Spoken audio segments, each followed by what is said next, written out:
en la presencia del Señor y vamos a la palabra que Dios tiene para nosotros el día de hoy. Y puse por título a esta palabra: ¿por qué no debemos amar al mundo? Vamos a orar. ¿Qué le parece? Vamos a orar y vamos a poner este tiempo en las manos de Dios. Vamos a pedir que su Espíritu Santo nos guíe y que seamos edificados con la palabra. Padre, gracias por permitirnos estar esta mañana en tu presencia, en tu casa. Gracias por la libertad que tenemos, Señor, de poder hacerlo con gozo. Esta mañana pedimos que tu Espíritu Santo traiga entendimiento y revelación de tu palabra. Pedimos que nos hable, Señor, en lo personal, en lo individual a cada uno, para que podamos determinar amarte solamente a ti, en el nombre de Jesús. Amén. Vamos a buscar en Primera de Juan, capítulo 2, versículo 15. Primera de Juan, vamos a comenzar. Primera de Juan, capítulo 2, versículo 15, es el texto que vamos a usar, y los que siguen, los dos que siguen, para la palabra de este día. Y dice la Escritura, dice: no amen al mundo, ni las cosas que están en el mundo. Si alguno ama al mundo, el amor del Padre no está en él. Cuando estaba estudiando esta palabra, no sé por qué vino a mi espíritu, a mi mente, un ejemplo, ¿verdad? Es un poco drástico, a lo mejor van a decir: pastor, empezó un poco así medio negativo, pero es un ejemplo que la Biblia lo respalda. Vamos a pensar en un matrimonio que tiene una relación maravillosa, ¿verdad? Se llevan bien padre, se la pasan bien, pero tienen un conflicto. Y el conflicto es tan grande que se separan el uno del otro. En esa separación, uno de los dos se busca un amante. Ay, qué feo, ¿verdad? Y al paso del tiempo se vuelven a tener un acercamiento y platican de volver otra vez la relación, ¿verdad? Ambos desean volver a recomenzar de nuevo, pero resulta que el cónyuge que no se guardó le dice al otro cónyuge: ¿sabes una cosa? Quiero intentarlo de nuevo, pero tengo un amante y quiero seguir con él. ¿Usted cree que la persona que la otra que se guardó lo va a recibir? No, definitivamente. ¿Sabe que nosotros, la Biblia nos dice que cuando nosotros no conocíamos a Dios, nosotros teníamos un amante, y ese amante era el mundo? Amábamos y vivíamos en el mundo. Esta mañana vamos a hablar acerca de ese sistema, ¿verdad? Cómo opera y por qué la Biblia nos dice que no debemos amar al mundo. Para empezar, aquí dice: no amen al mundo, ni las cosas que están en el mundo, porque si alguno ama al mundo, el amor del Padre no está en él. Los hijos de Dios tenemos tres enemigos: el mundo, el diablo y la carne. Dice, el mundo está en contra del Padre, nos aleja del Padre. El diablo está en contra del Hijo, y la carne está en contra del Espíritu. Y la Biblia da un pasaje también en Santiago 4:4. Es fuerte también el pasaje, y habla del adulterio espiritual, ¿verdad? Dice Santiago 4:4: oh almas adúlteras. Si entendemos esa frase, ¿verdad? ¿No sabéis del adulterio espiritual? ¿No saben que la amistad del mundo es enemistad contra Dios? Cualquier persona que quiera ser amigo del mundo automáticamente se constituye enemigo de Dios. Y el 5 que dice: ¿O pensáis que la Escritura dice en vano, el Espíritu Santo que Él ha hecho morar en nosotros nos anhela celosamente? O sea, no nos quiere compartir. ¿Cuántas esposas quieren compartir a su marido? Ninguna. ¿Cuántos esposos quieren compartir a su esposa? Ninguno. ¿Sabe que Dios a nosotros no nos quiere compartir con nadie? Queremos que seamos exclusivamente de Él. Ahora, vamos a analizar un poquito esta palabra que aparece aquí en 1 Juan 2:15, la palabra mundo. Ya habíamos hablado alguna vez de esta palabra. Es una palabra que se llama cosmos, con K. En el griego esta palabra es muy interesante, tiene diferentes enfoques. Es una palabra muy versátil que se puede usar en diferentes formas. Y por ejemplo, fíjese, en Juan 3:16, esta misma palabra, Juan 3:16, dice, porque de tal manera amó Dios al mundo. Es la misma palabra, pero se refiere a la humanidad perdida, se refiere a todos los hombres que están perdidos y necesitan conocer a Dios para ser salvos. Nosotros estábamos en el mundo, en este caso así, ¿verdad? Antes no conocíamos a Dios y necesitábamos conocer a Dios. Entonces dice que Dios amó al mundo, se refiere a los hombres, a la humanidad. En Hechos 17:24 dice, fíjese, Hechos 17:24, el Dios que hizo al mundo, aquí hace la referencia a la creación, que es perfecta, porque toda la creación es hecha con sabiduría, dice la palabra. Nosotros debemos amar la creación de Dios, porque todo lo hizo con sabiduría y entendimiento. Dice, porque el Dios que hizo al mundo y todas las cosas que en él hay, siendo Señor del cielo y de la tierra, no habita en templos hechos por manos humanas. Salud. Entonces, fíjese, en estos dos casos no se refiere a eso, a lo que dice 1 Juan 2:15. En el verso que estamos viendo ahora, la aplicación de la palabra cosmos se refiere a un sistema maligno organizado en contra de Dios, cuya cabeza es Satanás. Vamos a Mateo 4:1. Cuando el Señor Jesús inició su ministerio, la Biblia nos dice que fue llevado por el Espíritu Santo al desierto para ser tentado por el diablo. Fíjese, aquí Jesús, en esta tentación de Mateo 4, fue en condición de hombre, así como lo haría usted y como le haré yo. Fue como un ser humano. Él tenía que ser procesado, ¿verdad? Y tenía que pasar este proceso de tentación. Y dice que después que hubo ayunado 40 días y 40 noches, tuvo hambre. O sea, estaba en ese proceso de ayuno, ¿verdad? Porque quería fortalecer el espíritu. El ayuno fortalece al espíritu, fortalece el dominio propio. Cuando una persona ayuna, su dominio propio, espiritualmente hablando, aumenta. La persona, fíjese, si deja de comer, tiene fuerza de voluntad para dejar otras cosas que le estorban. La televisión, el Facebook. Si una persona ayuna, su espíritu se fortalece y el dominio propio crece. Entonces Jesús toma este proceso de 40 días, humanamente hablando, no como Dios, ¿verdad? Él era humano y él era Dios, pero en este caso él estaba siendo tentado como hombre. Y dice la Biblia que se le presenta a Satanás ahí, ¿verdad?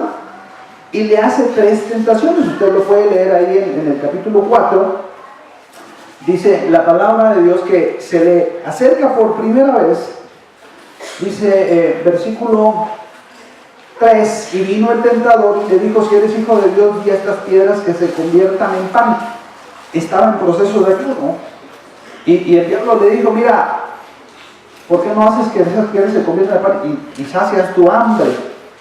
Antes del tiempo que él había determinado. ¿Me entienden? Entonces, y dice la Biblia que Jesús le contesta, ¿verdad? Con la palabra escrito está, no solo de pan vivirá el hombre, sino de toda palabra que sale de la boca de Dios. Entonces el diablo le llevó a la ciudad santa y le puso sobre el pináculo del templo y le dijo, si eres hijo de Dios, échate abajo porque escrito está, a sus ángeles mandará cerca de ti para guardarte, ¿verdad? En sus manos te sostendrá para que tu pie no tropiece en piedra. Otra vez Jesús le dice, escrito está, no tentarás al Señor tu Dios. Versículo 8, otra vez le llevó el diablo, dice, a un monte alto. Fíjense, aquí está lo que quiero que veamos. Dice que Satanás lleva al Señor en esta tercera tentación a un monte alto, un lugar elevado. Espiritualmente, malignamente, lo lleva a un lugar alto, porque Satanás le quería mostrar algo malignamente elevado. ¿Qué le enseñó? Dice, le mostró los reinos del mundo y la gloria de ellos. Interesante, la primera tentación iba enfocada a las necesidades básicas de la vida diaria, a la comida, al alimento. La segunda tentación iba enfocada a la necesidad espiritual de confiar en alguien, de confiar en algo o en alguien, en este caso es Dios. Y la tercera tentación iba dirigida hacia la gloria mundana. Ahora, nosotros aquí podemos ver algo interesante, dos asuntos interesantes en cuanto a esto. El primer asunto es que Jesús, cuando Satanás va y le ofrece los reinos del mundo y la gloria de ellos, es interesante que Jesús no discute con el diablo, no le dice, no, Satanás, tú eres un mentiroso, eso que me estás ofreciendo es mío, no te pertenece, ¿verdad? No le dijo eso. Le dijo que escrito estaba, ¿verdad? Le contestó con la palabra, pero no le jaloneó el mundo y su gloria. ¿Por qué? Porque en realidad, ¿verdad? Satanás había construido ese imperio de la gloria de este mundo. Dios no había intervenido ahí. Para que me entienda, por ejemplo, ya ve que los delincuentes tejen redes delincuenciales, que su trabajo les cuesta, O sea, hacen una red de corrupción y preparan gente, ¿verdad? Y es un sistema que tienen para muchas cosas y ellos lo hacen, ellos lo fabrican. En este caso, los reinos del mundo viven bajo un sistema maligno de pensamiento que no viene de Dios. Y Dios no intervino para que se formara. Fue Satanás el que hizo el teje y maneje en todo este imperio, ¿me entiende? Entonces sí le pertenecía a Satanás. Originalmente Dios puso al hombre en la tierra para señorear y para gobernar, pero el hombre, debido a su pecado, perdió ese dominio y ese gobierno. Lo usurpó Satanás y él tejió esa red llamada mundo, ese sistema de pensamiento que va en contra de Dios. Nosotros lo vemos, ¿verdad? Y ha tomado, por ejemplo, cosas como el arte, la ciencia, los deportes, tantas cosas que la gente, ahorita por ejemplo hay gente que en lugar de estar en una iglesia, está en un partido de fútbol, ¿verdad? Está enajenado en ese sistema del mundo, creado por Satanás. ¿Para qué? Para separar a los hombres del conocimiento de Dios. En los espectáculos, por ejemplo, ¿verdad? Tantas cosas, la diversión, mucha de la diversión del sistema del mundo, la mayoría, sí o no, es una diversión maligna. La verdad, muchas de las cosas que se usan ahora, ¿verdad? Por ejemplo, Ahora, nosotros para eso estamos aquí, para aprender y entender que dentro del sistema del mundo nosotros podemos vivir una vida recta y hacer la voluntad de Dios, apartando lo que está contaminado del mundo y haciendo lo que a Dios le agrada. Entonces, fíjense, número uno, vemos que la gloria del mundo le pertenecía a Satanás. Y Jesús lo sabía, ¿verdad? Le dijo, no me interesa, no me la des a mí.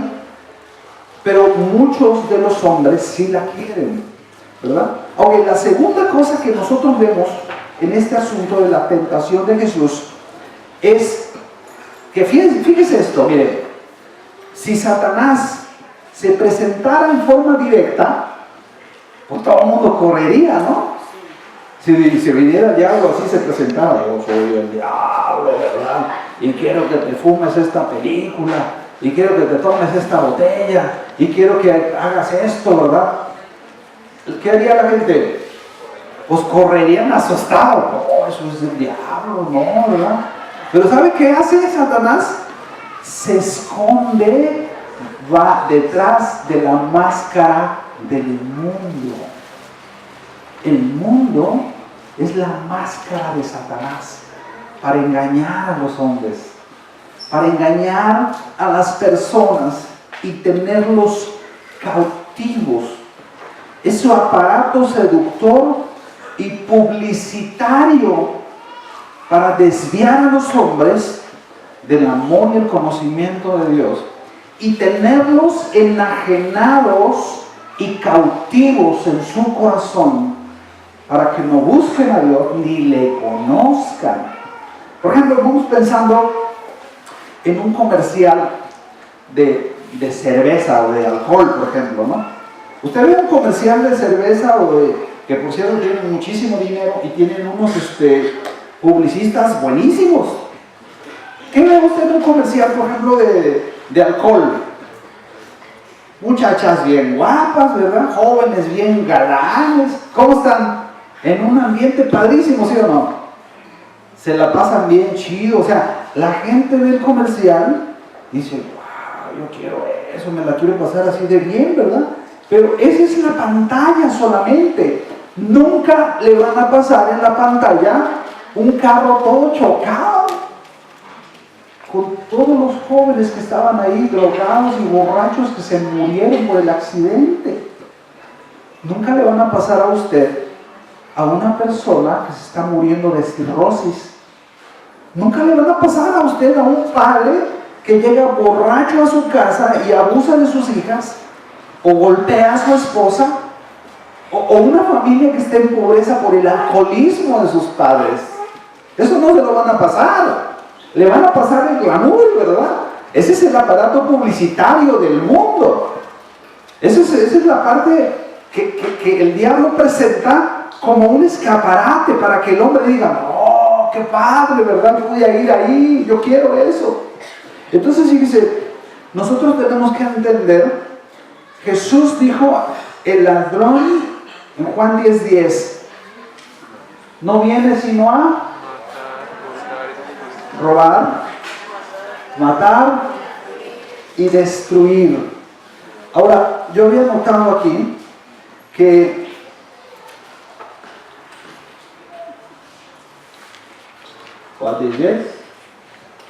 ¿a qué viene el ladrón? Viene a robar, a robar el gozo, a robar la bendición, a robar la paz. Viene a matar y a destruir. Pero yo he venido, dice el Señor, para que tengan vida y para que la tengan en abundancia. Yo vine para que tengan vida, dice el Señor, para que ustedes puedan conocer el camino de Dios para la vida diaria. Ajá. Ahora fíjese, aquí en este pasaje que vimos, 1 de Juan 2:15, el apóstol Juan nos muestra, volvamos al pasaje 2:16, 1 de Juan 2:16, por favor, 3 departamentos publicitarios de destrucción del sistema del mundo. Tres departamentos que los espíritus, mire, la palabra inmundo es que son del mundo. Los espíritus inmundos son espíritus que se encargan de hacer que la gente entre en el mundo y en el sistema que el diablo ha creado, ¿verdad? Por eso se llaman espíritus inmundos, son sus soldados rasos, engañan y seducen a las personas para que queden atrapados. Ahora, en 1 Juan 2:16 nos habla de 3 secciones en los que opera el mundo. Y la primera sección que nosotros podemos ver aquí dice: porque todo lo que hay en el mundo, en el 1 Juan 2:16, y comienza con el primero, dice: los deseos de la carne. ¿Cuáles son los deseos de la carne? Son los deseos carnales del cuerpo. Y para satisfacer los deseos carnales del cuerpo, el mundo se pinta solo. Si hay un tiempo, mire, yo estoy ver que ahora hay tanta facilidad para pecar como nunca la había existido antes, ¿sí o no? Con un aparatito la gente puede entrar a las entrañas del infierno o puede entrar al cielo también. Y no estoy satanizando que tiene que tirar su celular, ¿verdad? No. En realidad el celular es amoral, es el uso que usted y yo le demos. O el Facebook, ¿verdad? Pero fíjese, vemos cómo ahora todos esos son medios que pueden ser usados por el mundo para atrapar el corazón de los hombres. Y cuando digo hombres hablo de hombre y mujeres, ¿verdad? Para que no se sientan discriminadas las mujeres. Ya ve que ahora estamos aquí con eso de... ¿Ok? El internet, tantas cosas que hay ahora, ¿no? El Facebook. Hay unas historias macabras que uno puede escuchar del uso del WhatsApp, el Facebook. ¿Qué más sabes, muchachos? Instagram. Hay cosas que yo no sé qué es Instagram, nunca he usado eso y ni sé, ni me interesa, ¿verdad? Una vez una persona me decía: yo le ayudo, pastor, yo le enseño. No, gracias, no me interesa. O sea, yo tengo Facebook, nunca lo uso, ahí lo tengo unos no sé cuántos meses que no lo abro, ¿verdad? Y volvemos a lo mismo, no estoy satanizando el Facebook, pero puede ser un instrumento del mundo para que el corazón de la persona quede esclavizado a eso, ¿verdad? Entonces, fíjese, son instrumentos que el mundo puede usar. Por ejemplo, fíjese, el cine, las películas, ahora vivimos en un mundo sexualizado. Está comprobado, por ejemplo, que personas que consumen pornografía tiene efectos. Estaba leyendo, y una persona que es adicta profunda a la pornografía, su recuperación es semejante a una persona que tiene adicción a las drogas. El proceso es igual, es el mismo. Y una persona que consume esto va a experimentar vacío moral y espiritual, ansiedad, se va a aislar del mundo, se va a salir de la realidad, va a tener frustración, va a tener baja autoestima, ¿verdad? Entonces, fíjese, Dios nos creó a nosotros, los seres humanos, con necesidades lícitas, básicas, importantes, y Él quiere saciarlas de la forma correcta. Él quiere saciarlas de la forma que Él ha establecido, ¿verdad? Por ejemplo, ahorita leímos ahí en Mateo 4 que Jesús dice que estuvo ¿cuánto tiempo de ayuno? 40 días, ¿verdad? Él se lo propuso, y en ese tiempo de 40 días dice que ya al final Él empezó a tener hambre. Ok, él quería durar 40 días. Pero llega el diablo y le dice, mira, aquí hay un lonche, está bien bueno, tiene aguacate. Jóvenes, ¿cuántos jóvenes solteros hay aquí? Ustedes están en un periodo de ayuno de 40 días. Se tienen que esperar. ¿Sí me entendieron? Si ustedes comen antes del tiempo correcto, van a tener problemas. ¿Sí me entendieron o no? Se tienen que esperar. El diablo dice, no, pues mira, todo el mundo lo hace. Tú éntrale también. Ya la virginidad ya no está de moda. Revuélcate con cualquier chango que se... No, señor. No, señor. No. 40 días. Hasta el matrimonio tú tienes que guardar. Y eso no va a pasar de moda. Ahora, ¿sí o no el mundo ejerce presión? ¿A poco no? Ándale, ¿por qué no haces eso como todo el mundo lo hace? Mira, fulanita, menganita hace, se emborracha, va, hace y ven. Yo no, porque yo le pertenezco a Dios, porque mi amor le pertenece a Dios. Y Dios va a suplir a su tiempo para saciar esa necesidad. Amén. Dios tiene una persona, en el caso de los jóvenes, de las jovencitas, ¿verdad? Una persona para que llegue ese momento. Tiene necesidades. Por ejemplo, no sé, necesitamos algo. Llega el Buen Fin. ¿Verdad? Un tarjetazo. ¡Árale! La gente que muchas veces usa tarjeta piensa que nunca va a pagar, ¿verdad? Ahí va la tarjeta, y se emocionan. Y puedo pedir más lo que quiera, llévate toda la tienda si quieres, ¿verdad? Pues ahí va la tarjeta, ¿verdad? Y al rato que te llega la primera mensualidad, ahí es cuando ya uno dice, ¡guay! Pasas aceite, ¿verdad?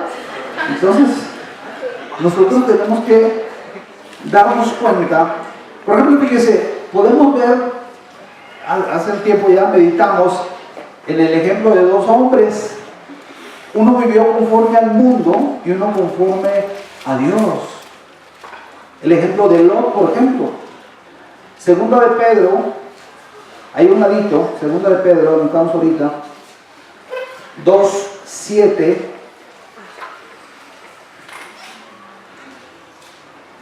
Segunda de Pedro 2:7 dice, y libró al justo Lot. ¿Usted cree que Lot fue salvo? ¿Cuántos dicen que sí fue salvo? Levante la mano. ¿Cuántos dicen que no fue salvo? Ahí dice que sí fue salvo. Lo llama justo. Lo vamos a ver en el cielo, lo va a conocer. Reciba a Cristo y va a conocer a Lot en el cielo. Dice la Biblia que libró al justo Lot arrumado por la nefanda conducta de los malvados. La que sigue, por favor. Porque este justo, fíjese cómo le llama, que moraba entre ellos. ¿A quién se refería? ¿A qué lugar? A Sodoma. Fíjate, un hombre que vivía y estaba en donde no debería de estar. Dios no lo mandó a Sodoma, él se fue solo. Ajá. Dios nunca, fíjese, pagó las consecuencias al estar ahí porque él conocía a Dios. Y una persona que ama a Dios no puede contaminarse estando en los lugares en donde no debe de estar ni haciendo las cosas que no debe de hacer. Porque si es algo, mire, va a sufrir. ¿Sí o no? Va a sufrir. Lot dice que, porque este justo que moraba entre ellos, afligía cada día su alma justa, otra vez, viendo y oyendo los hechos inicuos de ellos. No hay tristeza más grande para un hijo o una hija de Dios que estar en el lugar equivocado, haciendo lo que él sabe que no debe de hacer. ¿Sabe que la gente más miserable del mundo no son los paganos que viven envueltos en el pecado? Son los hijos de Dios que ya nacieron de nuevo, que siguen practicando el pecado. es algo doloroso para ellos. Porque teniendo a Dios, ¿verdad? Si no es salvo, no, pues entre, se va a ir al infierno. Pues agarre, sírvase con la cuchara grande, ¿verdad? Ahora fíjese, Lot pagó el precio. ¿Sabe por qué? Porque Dios nunca se le manifestó. El otro ejemplo es Abraham. Abraham sí se le manifestó Dios. Porque era un hombre que levantaba altares. A donde quiera que Abraham iba, levantaba altares. Decía, este lugar lo voy a consagrar. El altar tenía dos propósitos: consagrar el lugar a donde él llegaba. Él construía altares, ofrecía holocaustos y decía, este lugar lo dedico para que se haga la obra de Dios, para que Dios establezca su reino. Segundo lugar que tenían los altares era dar testimonio a las gentes que vivían alrededor. Nosotros tenemos que ser de los que levantan altares a donde Dios nos ha puesto. Levanta altares en medio de una generación maligna y perversa. Lot nunca se le apareció. ¿Sabe que a Dios era tanta la amistad y el amor que tenía con Abraham, que tomó forma humana y le dio una primicia de la personificación de Jesucristo y lo recibió en su casa? Fue a casa de Abraham. ¿Cuántos quieren que el rey vaya a su casa? Apártese del mundo. Apártese del mundo y el Señor lo va a visitar a su casa. Si usted tiene una casa contaminada, cuando los ángeles llegaron, dice la Biblia que no se querían quedar en casa de Lot. ¿Por qué? Porque la casa de Lot estaba contaminada y hemos visto que era un justo. Pero su casa estaba contaminada con el mundo, con el espíritu del mundo. Usted ve, dice que forcejearon mucho, decían, no nos queremos quedar ahí, pues, huele a cigarro. Y nos lastima el olfato. Entonces vemos, ¿verdad?, como, fíjese, Dios no hace acepción de personas. Pero vemos en el caso de Lot, que Lot era un creyente pasivo. Era un creyente pasivo. ¿Por qué? No buscaba a Dios por su propia cuenta. Tenía que seguir a Abraham. Abraham sí, era un creyente activo. Él buscaba a Dios. Él se levantaba en las mañanas y tenía comunión con Dios. Y hay creyentes que tal vez son genuinos, pero son pasivos. Si la esposa o el esposo no hacen algo, ellos se quedan así. ¿Verdad? ¡Qué terrible! Seguramente el mundo ha entrado a su corazón. Es lo que le pasó a Lot. Lot se dejó contaminar con el espíritu del mundo y pudo experimentar la tristeza. Lo acabamos de leer ahí, dice que afligía cada día. Imagínense nada más, ni siquiera lo disfrutaba. Era bien miserable, pobre Lot, ¿verdad? Dice que estaba viendo y oyendo lo que no tenía que ver ni oír. Entonces tenemos que decir, Señor, no quiero ser como Lot, ¿verdad? Un creyente pasivo. Alguien que no se guarda. En una ocasión, Dios puso en mi corazón, ¿sabes una cosa? Pídele al Padre, y yo le pedí al Padre que me pusiera los ojos de Jesús, porque mis ojos estaban contaminados. Yo le dije a Dios, Dios, yo te pido que me pongan los ojos de Jesús. ¿Cuántos le quieren pedir los ojos de Jesús al Señor? Decirle, Padre, fíjense, y el Espíritu me guió a orar diciendo, limpia mis ojos desde su inicio. Que todo lo que yo haya visto, Señor, inmundo, quede perdonado, limpiado, y que mis ojos sean renovados, para que el espíritu del mundo no entre en mi cuerpo. Mateo 6:22 nos dice que los ojos son la lámpara del cuerpo. Mateo 6:22 y 23. la lámpara del cuerpo es el ojo, así que si tu ojo es bueno, todo tu cuerpo estará lleno de luz. 23. Pero si tu ojo es maligno, todo tu cuerpo estará en tinieblas. Así que si la luz que hay en ti es tinieblas, ¿cuánto no serán las mismas tinieblas? Tenemos que decirle al Señor: Señor, que toda carnalidad en mi corazón quede sacada de los deseos de mi carne. En el nombre de Jesús, yo voy a esperar el tiempo tuyo. Voy a esperar tu provisión para que todas mis necesidades sean saciadas y suplidas. ¿Cuántos les dicen amén a Dios? Ok, seguimos ahí en 1 de Juan 2:16. Dice: la segundo departamento destructivo del mundo. Juan 2:16.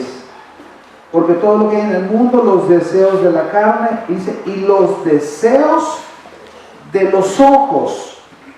Los deseos de los ojos es otra sección de ataque hacia el mundo. Nosotros podemos leer ahí en Génesis capítulo 3, que cuando llega Satanás y le dice a la mujer: no, es que mira, come del árbol.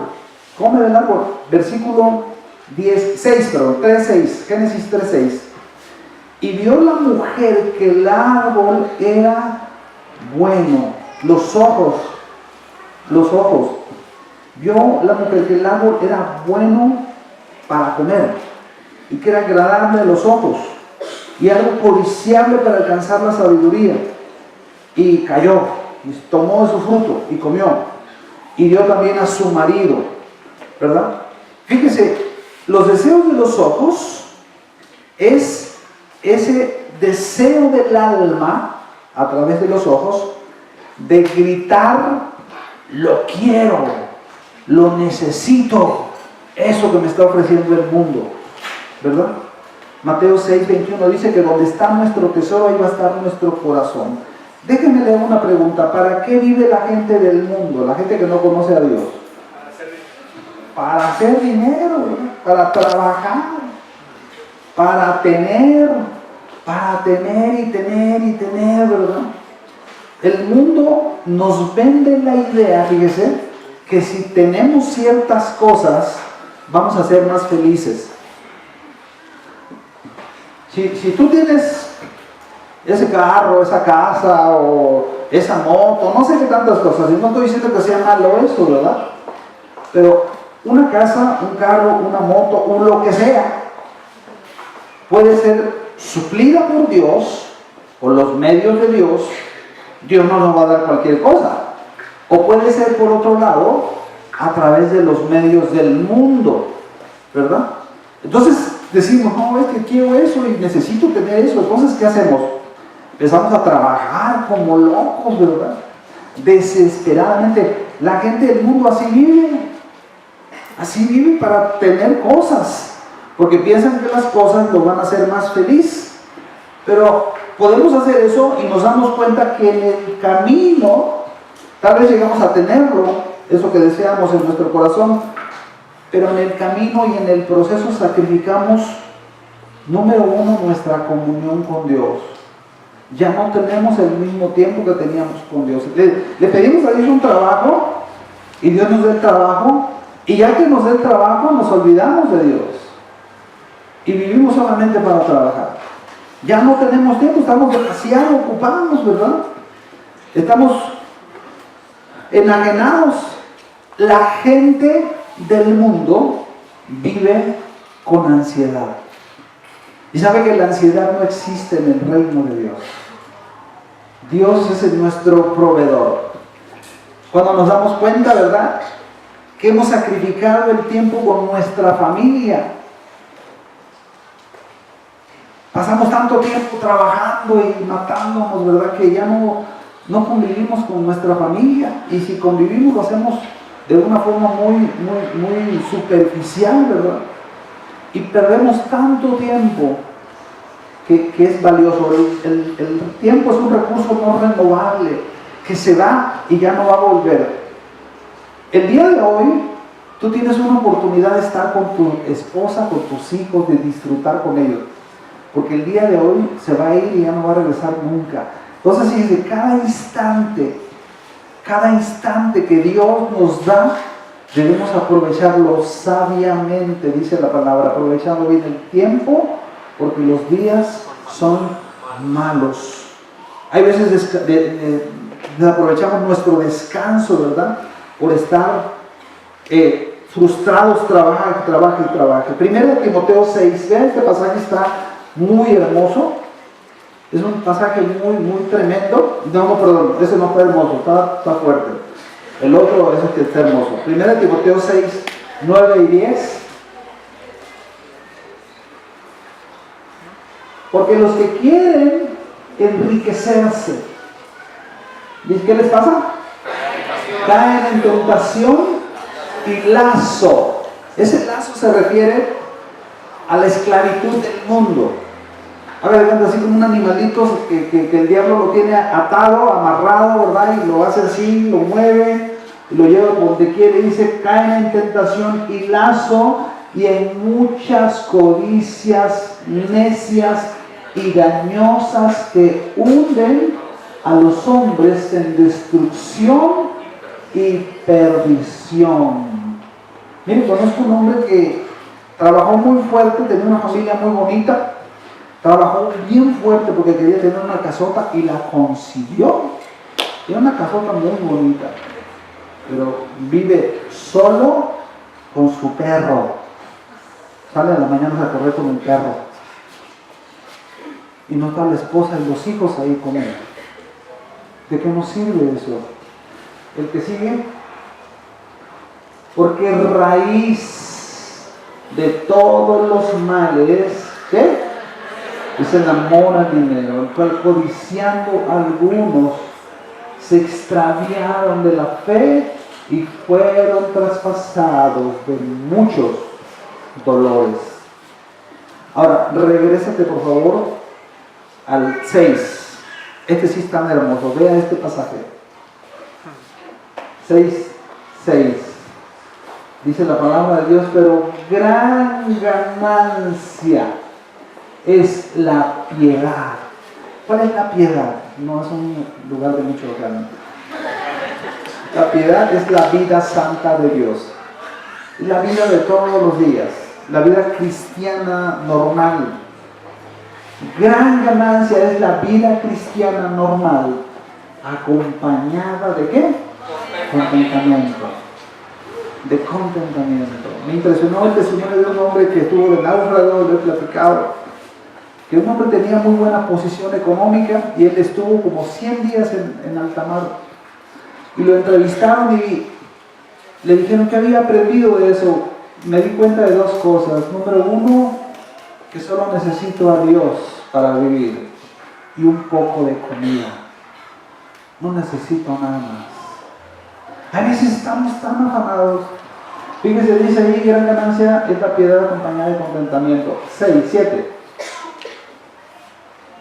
Porque nada hemos traído a este mundo y sin duda nada podremos sacar. ¿Sí es cierto o no? Sí. ¿Cómo nacen los bebés?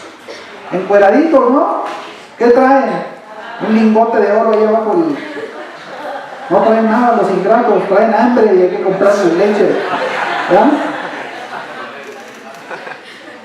Dice, no trajimos nada y no nos llevamos nada. Digo, a los muertos ya los entierran vestiditos, ¿no? O sea, y ni siquiera eso se lleva. Porque si usted va a la vuelta de 5 años, ahí sigue el trajecito que le pusieron. No vamos a llevar nada. No sé por qué peleamos tanto las cosas materiales. ¿Por qué nos afanamos tanto? Si no sabemos el día en que nos vamos a partir de aquí, ¿verdad? Que nos vamos a ir de aquí. El 8, por favor.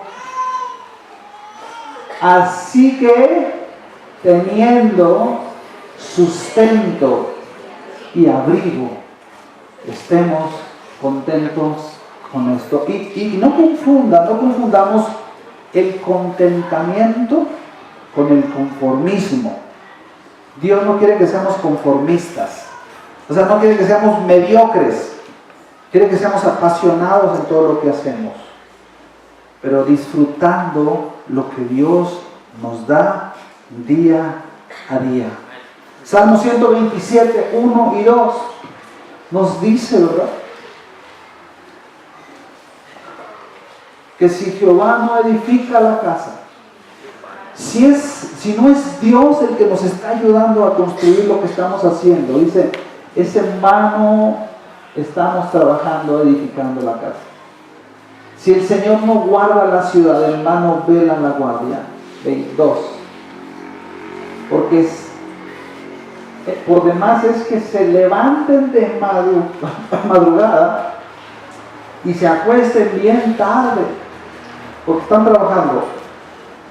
Van a comer pan de dolores. Lo hemos dicho que esa última frase en el original quiere decir, dice ahí, que a su amado Dios le da el sueño. ¿Sabe? A sus amados Dios les da todas las cosas mientras ellos están dormidos. Dios es nuestro proveedor. Nosotros no tenemos que ser negligentes, tenemos que trabajar.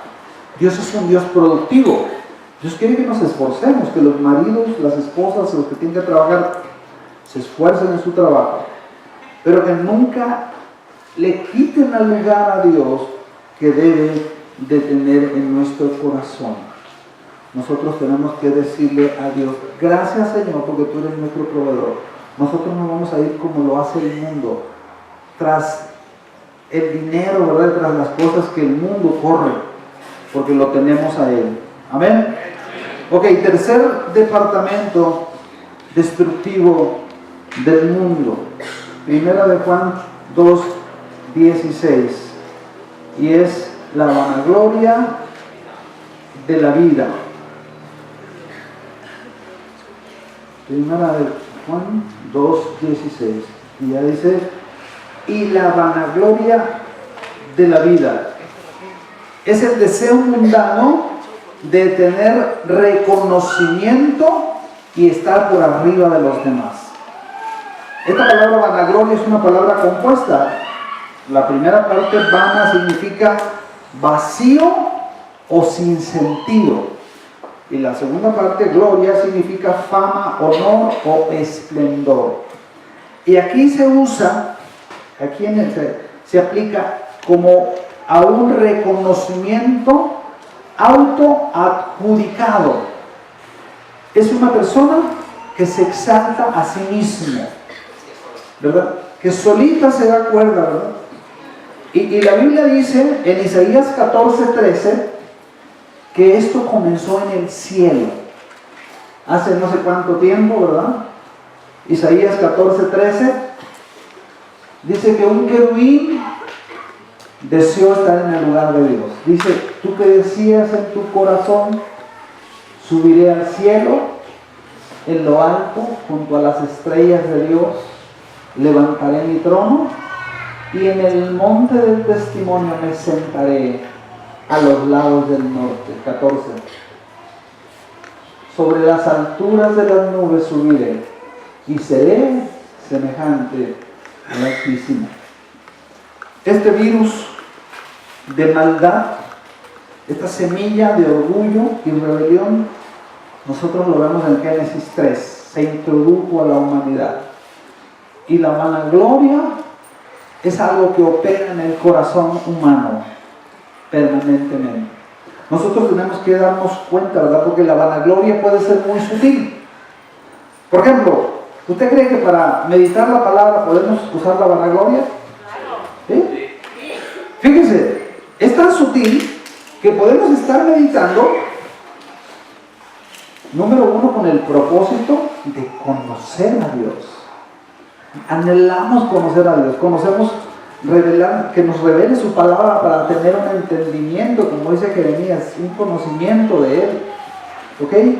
Pero podemos tener una forma equivocada de meditar la palabra a través de la vanagloria. ¿Cómo puede ser a través de la vanagloria? Pues para que miran, para que vean que aquí hay revelación, ahí les va, ¿verdad? Entonces empezamos a a querer, ¿eso sirve? No, ¿verdad? Nosotros podemos ver que, ¿no? ¿Cuántos hicieron su meditación esta semana? Hagan la meditación. Se pierden de muchas bendiciones. Decíamos el otro día que cuando nosotros meditamos la palabra, fíjese, la meditación es una forma de adoración a Dios. Cuando nosotros estudiamos la palabra, la escudriñamos, le estamos diciendo a Dios: Dios, te quiero conocer. Y Dios obra en nosotros. Dios trae bendición y entendimiento a nuestra vida. Fíjese, en esta semana nosotros podemos ver cómo algo de lo que estamos hablando, la vanagloria de la vida, operó en el corazón de los discípulos, ¿sí o no? Fíjese cómo dice la Biblia ahí en Mateo 20 que cuando Jesús sabía que tenía que ir a Jerusalén, agarró a sus discípulos aparte y le dijo: ¿sabes qué? Necesitamos, muchachos, ir a Jerusalén, porque voy a ser entregado, voy a ser escarnecido, voy a ser crucificado y voy a morir y voy a resucitar al tercer día. Cuando Jesús suelta esta palabra, ninguno le dijo: no, Señor, yo voy contigo, ¿verdad? Yo quiero ir contigo, voy a pelear ahí la batalla, ¿verdad? Todos, miren, ninguno dijo nada, ¿sí o no? Todos se quedaron calladitos. Ah, la que sí dijo fue su tía, la mamá de Jacobo y de Juan, ¿verdad? Que viene y ¿qué le dijo la señora? Manda que mis dos hijos, uno a la derecha y otro a la izquierda, ¿verdad? Entonces, que ellos estén sentados. Ahora fíjese, nosotros podemos ver, dice ahí la palabra, que cuando los otros 10 oyeron esto, ¿cuál fue la reacción que tuvieron? Se enojaron. ¿Sabe por qué? Estaban igual que ellos, porque querían lo mismo. Estaban infectados con el virus de la vanagloria. Ellos estaban pensando en una posición. Cuando vemos este cuadro, yo lo leía y decía: Señor, qué tremendo. Yo hubiera sido Jesús, le digo: ¿sabe qué? Lárguense de aquí. Gracias a Dios que Jesús no es como nosotros. Y me acordé de muchas ocasiones que Jesús me pudo haber dicho a mí: lárgate de aquí, y no me dijo, ¿verdad? Entonces, fíjense, nosotros podemos ver que nosotros tenemos que cuidar nuestro corazón para que lo que hagamos vaya con el espíritu correcto delante de Dios, ¿verdad? Cuando nosotros leemos ahí en Primera de Juan, capítulo 1, si usted lee ahí en Primera de Juan, capítulo 1, versículo capítulo 2, versículo 12. Fíjese lo que dice, Primera de Juan 2, 12. Juan el apóstol le habla a tres niveles de discípulos. Le habla a los hijitos, le habla a los jóvenes y le habla a los padres. Se refiere a ellos en toda la carta, ¿verdad? A esos tres niveles espirituales. Fíjese, en 1 Juan 2, 12, Juan dice: os escribo a ustedes, hijitos, porque vuestros pecados han sido perdonados por su nombre. Cuando se refiere a los hijitos, habla a los hermanitos que están comenzando, a los niños en la fe. Aquí tenemos niños en la fe. Esos tienen que ser cuidados, tienen que ser protegidos por la iglesia. Nosotros tenemos que estar pendientes de ellos, ayudándolos, aconsejándolos, ¿verdad? Esa es la iglesia. Pero luego Juan en el versículo 13 le dice: os escribo a vosotros, padres, porque conocéis al que es desde el principio. Os escribo a vosotros, jóvenes, porque habéis vencido al maligno. Os escribo a vosotros, hijitos, porque habéis conocido al Padre. 14. Os escribo a vosotros, padres, porque habéis conocido al que es desde el principio. Fíjese, cuando Juan se refiere a los padres, se refiere a esos hermanos y esas hermanas que son como árboles plantados junto a corrientes de agua. Personas que ya definieron lo que quieren hacer el resto de sus vidas, y es servir a Dios. Gente madura, yo le doy gracias a Dios porque aquí hay gente así. Amén. Aquí hay gente madura, aquí hay gente que ama a Dios y son gente estable espiritualmente, emocionalmente. Tú te puedes acercar a ellos y te van a bendecir con lo que hacen, con lo que te digan, porque dice aquí Juan, han conocido al que es desde el principio.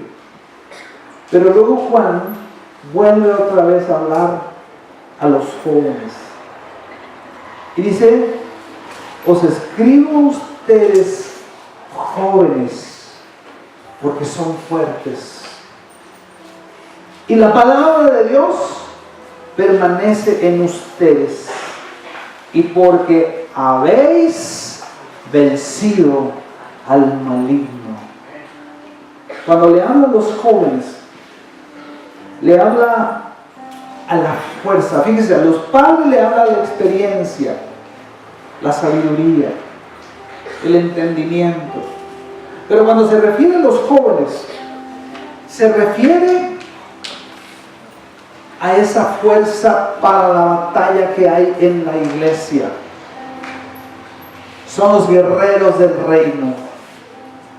Son los que van a salir allá afuera y se van a comportar de una manera radical. Son los que se van a levantar en medio de una generación maligna y perversa y van a ser testimonio y luz, porque tienen pasión por Dios. Y cuando yo estaba leyendo esto, me imaginé ese pasaje primera de Crónicas 2, donde relata los valientes de David. Esto a mí me emociona, ¿verdad? Cuando aquí se describe estos hombres. Ahí en primera de Crónicas, capítulo 12, habla del ejército de David. Bueno, en el capítulo 11, dice la palabra, el 11 de primera de Crónicas. Y ese es el número de los valientes que David tuvo. Jeroboam, hijo de Jacmoní, caudillo de los 30, el cual blandió su lanza una vez contra 300, a los cuales mató. Tras de este estaba Eleazar, hijo de Dodo, Ahoita, el cual era de los 3 valientes. Este estuvo con David en Pasdamim, estando allí juntos en batalla los filisteos, y había allí una parcela de tierra llena de cebada. Y huyendo el pueblo, se fue el pueblo pues, delante de los filisteos, delante del enemigo se fueron todos. Pero estos hombres se pusieron ellos en medio de la parcela y la defendieron y vencieron a los filisteos, porque Jehová los favoreció con una gran victoria. Y estos 3 hombres son los que más adelante, ahí en 17, dice que David dijo: ¿cuánto quisiera tomar del pozo que está en Belén? Y estos hombres fueron y buscaron agua para David. Dice, vamos al capítulo 12, versículo 12:2. Dice que estaban armados. Esto me emociona leer esto. No sé, me los imagino así como esas películas épicas. Dice, estaban armados de arcos, usaban ambas manos para tirar piedras con hondas y saetas con arco, de los hermanos de Saúl y de Benjamín. Vamos al versículo 8. Este pasaje está como para enmarcarlo. También de los de Gad huyeron y fueron a David al lugar fuerte en el desierto, hombres y mujeres de guerra, muy valientes para pelear, diestros con escudo y pavés, sus rostros eran como rostros de leones y eran ligeros como las gacelas sobre las montañas. Dios está levantando un ejército y van a decir: Señor, yo renuncio a todo espíritu del mundo y me levanto en este día para ir a pelear la batalla en el nombre de Jesús, en medio de una generación maligna y perversa. ¿Sabe que Jesús hizo una oración? En Juan 17:15, Jesús oró al Padre y le hizo una petición: Padre, yo te pido que cuando ellos vayan y peleen la batalla en el mundo, no te pido que los quites del mundo, sino que los guardes del mal. ¿Cuántos le dicen al Señor: Señor, esta mañana yo voy a pelear la batalla por mi propia vida, por la vida de mi casa, por la vida de mis hijos, por la vida de mis padres?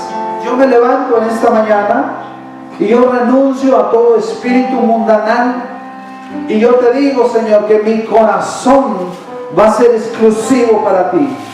No voy a compartir mi corazón con nada ni con nadie, solamente contigo, para amarte y servirte con todo mi corazón. Si tú esta mañana, tú le quieres decir al Señor: perdóname, Señor, si yo he vivido amando al mundo, en este día yo renuncio a ese amor hacia el mundo y te entrego mi corazón, te entrego mis fuerzas. ¿Sabes? Dios es un Dios celoso. Él no quiere compartir lo que le pertenece. Y si tú esta mañana le perteneces a Él y te quieres consagrar a Él, ponte de pie. Ahí donde estás, dile: Señor, yo quiero consagrar mis manos. Tal vez algún tiempo, Señor, yo usé estas manos para hacer cosas indignas, pero el día de hoy consagro mis manos. Oh, yo consagro mis pies, Señor. Te pido perdón, Señor, si he caminado en caminos de muerte, si he andado en lugares donde no debería de andar. El día de hoy, Señor, yo consagro mis pies. Empieza a orar por esas partes tuyas que vas a consagrar el día de hoy al Señor. Empieza a orar y decirle: Señor, mis manos te pertenecen, mis pies te pertenecen, mis ojos te pertenecen, Señor. Yo te pido, Dios, que me pongan los ojos de Jesús. Ponme los ojos de Jesús. Ya no quiero ver el mundo como lo veía antes, Señor. Te pedimos perdón, te pedimos que nos limpies con la sangre de Jesús. Tu palabra dice que si confesamos nuestros pecados, tú eres fiel y justo para perdonarnos y limpiarnos de toda maldad. En esta mañana, Señor, nos consagramos a ti y declaramos que somos como este ejército que tenía David. Hombres de guerra, mujeres de guerra, dispuestos para pelear. Usaban armas de guerra, sus rostros eran como rostros de leones. Eran ligeros como las gacelas sobre las montañas. Así vamos a ir, Señor, al mundo y vamos a rescatar a la gente que no te conoce. Y esa oración que tú dijiste, Señor, te pedimos, Señor, que no nos quites del mundo, sino que nos guardes del mal. Queremos ir a esas escuelas donde tú vas. Queremos ir, Señor, a esas oficinas, a esas fábricas, a esas casas, Señor, a esas colonias donde nosotros vivimos. Y vamos a brillar con la luz de Cristo a un mundo perdido, a un mundo lleno de oscuridad.